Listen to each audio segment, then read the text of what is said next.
contrary to popular belief, I am still alive! And ironically, the Punisher was the one to raise me from the dead. Daredevil Born Again came out this past week, and I'm about to give my review. However, some context. I'm not a longtime Daredevil fan. In fact, I am a relatively new fan.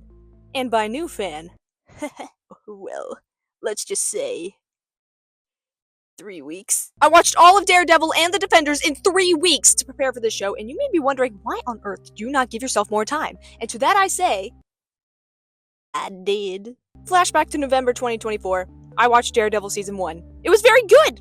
I wish I could remember my full review on it. It's very good. I can see why it's a fan favorite, and I had a good time. I just can't remember anything specific because my brain is the size of a goldfish. It was fun! But I was like, man, I really want to get into Transformers right now instead, so I got into Transformers right now instead. And I thought to myself, I'll just watch the rest of it over winter break. I'll have plenty of time. Many months later. Guess what I didn't do? Yeah, so my time management sucks, and suddenly it's a week into February, so I was like, you gotta get it together, man. So I watched Daredevil Season 2, and I wasn't expecting to find a new favorite character! Look!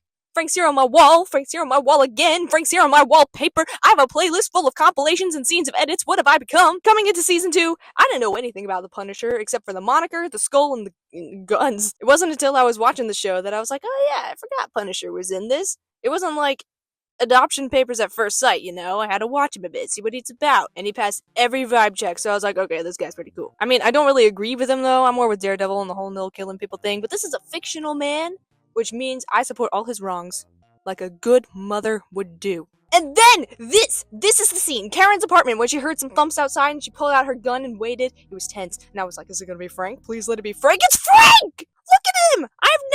Okay. Hold up. Give me a minute.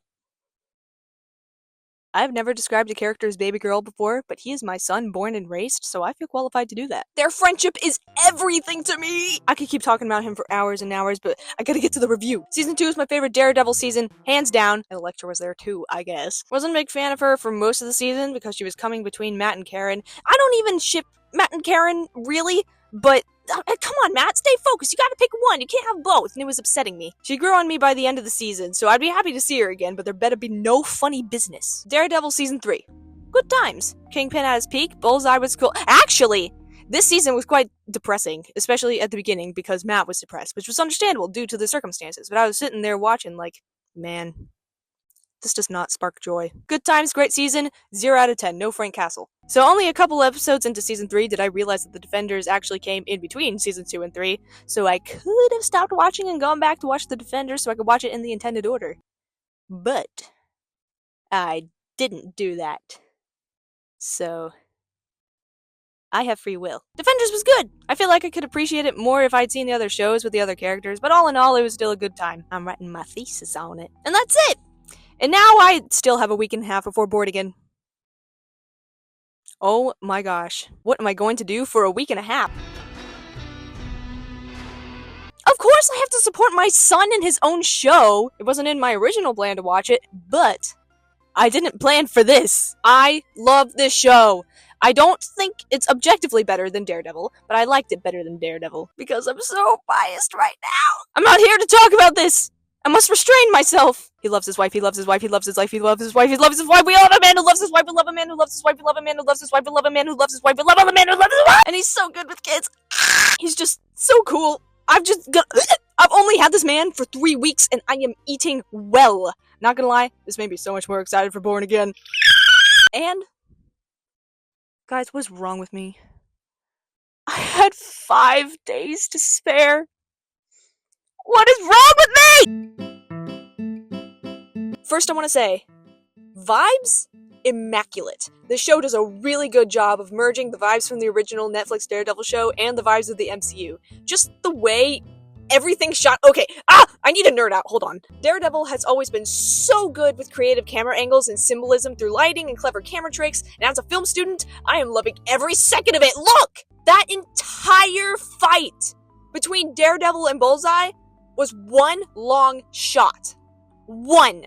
I mean, there may have been some secret camera breaks, but if there are, they did a really good job of disguising it. From the moment he and Bullseye started tussling, all the way through Josie's and when they closed the doors, and when the doors crashed down, and all the way up the stairs, and then on the rooftop, and then the camera goes out over the street and pans down to Foggy and Karen, and then back up to Daredevil and Bullseye, and it only cuts when Foggy dies. Oh my gosh. I'll get back to that. One shot! It lasted for minutes. I kept waiting for the camera to cut away, and then it just didn't, and I was like, okay. Foggy. I had heard rumors. People were predicting that Foggy was going to die. I really hoped it wouldn't be the case, and if it did, I was expecting it to be later in the season, not 15 minutes into episode 1. Dude, this was why he wasn't talking in any of the interviews. I was wondering about that. Turns out it's because he wasn't even there. I am excited to see what they do with it, though. It was so unceremonious, so I was hoping it had a purpose other than shock factor. I mean, obviously it affected Matt. Dude's lost everyone in his life, bro. But I think it was unceremonious on purpose. We have seen so many people die in these shows, and yeah, some of them are sad, but a lot of them are just like, oh, that's so sad.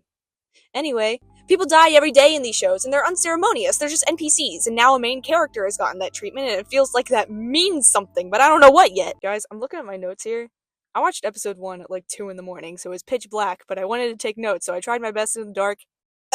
What does that even say? Girl, what were you on about? And then we get the show theme. It looks so good. We get a cover of the original theme, and instead of the city being covered in blood, it's being turned to bone, and it's crumbling. What does it mean? I think it's extremely fitting that the first line Kingpin has is Vanessa. Dude, during that scene between Vanessa and Fisk, I love the Daredevil cinematography team so much. Look! The reflection of the light forms a halo around his head to symbolize purity and innocence, to symbolize how he's supposedly trying to turn over a new leaf and be a good boy. He's running for mayor. I think it's very cool that when Matt hears the announcement on the TV, we the viewers don't initially see the TV itself until the end of that sequence because we're experiencing what Matt is experiencing. He's blind. He don't need to see the TV. And eventually it pans over to the TV, and because the sound is coming from the TV, it's got a filter over it. But when Fisk announces, I am running for mayor, the sound immediately becomes clearer as if he's in the room. I love that all the Kingpin mannerisms are still there. He still fidgets with his fingers, he still can't stop talking about his childhood, my fault, when I was a boy, like bro cannot stop expositing. Fisk's whole thing in this mayoral campaign is anti-vigilante. He's like, we don't need any of these guys with skulls on their chests. No guys dressing up as spiders is a menace! I want to know what would happen if Wilson Fisk ever met J. Jonah Jameson. Like, I think Charlie Cox described Matt and Fisk's diner scene as an irresistible force meets an unmovable object, but I think Jameson and Fisk would just be two unmovable objects. I love how Born Again is able to reference MCU moments now, but I also love that they're not beating you over the head with it. The Spider-Man reference, and especially the references to Hawkeye and Echo, are exciting because Kingpin was directly involved in those shows, and it's nice that they get to be acknowledged for real.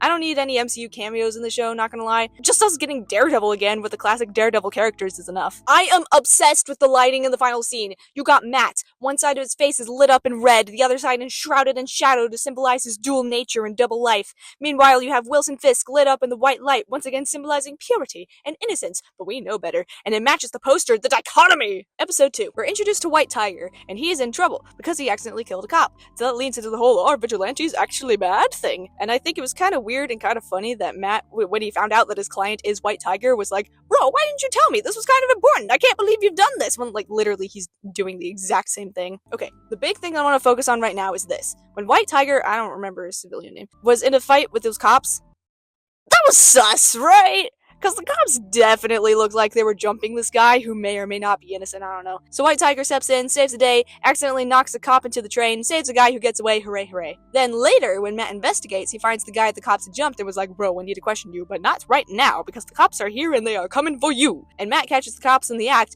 and they just attack him? Blind lawyer over here. I mean, he was standing kind of sus in the middle of the room, like, the guy you're looking for isn't here. Like, bro, you may as well have just incriminated yourself. So Matt fights back, and what are these cops' deal? Why are they fighting random dudes on the streets? Blind lawyers in a house. Are the cops corrupt again? Because it sure is looking like it. I mean, I don't know, maybe the guy they jumped was crooked, but Matt, he's just a guy. Well, as far as they know. But what I want to know is why that one cop had the Punisher skull on his wrist like it's the Dark Mark, bro! I know, Frank has nothing to do with this. My son? Working with the cops? Nah, bro, unless it's Madani again. It's not. Why are you dragging my son into this? And the worst part is, Bro can't even see it. He can't be like, huh, that guy's wearing the Punisher skull. Maybe I should go seek out Frank and see if he knows what's up. Because, but he can't. He can't see it. Maybe he can like smell the shape of the skull ink. If that's teasing that Frank is going to be in the next episode, oh please, I must see my son again. This is so exciting. But why is a cop wearing the Punisher insignia? Cause last time I checked, cops and Frank don't really get along. I like the mystery this is weaving. I haven't talked about all the mysteries being woven throughout the show. There's a lot going on, and I like it. The only thing that would make it better is that it needs 100% more Frank Castle, Episode 1 on the Frankometer, 0 out of 10. No mention of Frank whatsoever. Episode 2 gets a 2 out of 10 because Fisk referenced him once and then we get the tattoo. Okay, in all seriousness, this is epic. I'm really excited to see where this goes. Even though I have loved a lot of what Marvel has put out recently, I don't think I've been this excited for a while. You know what? It's probably all his fault.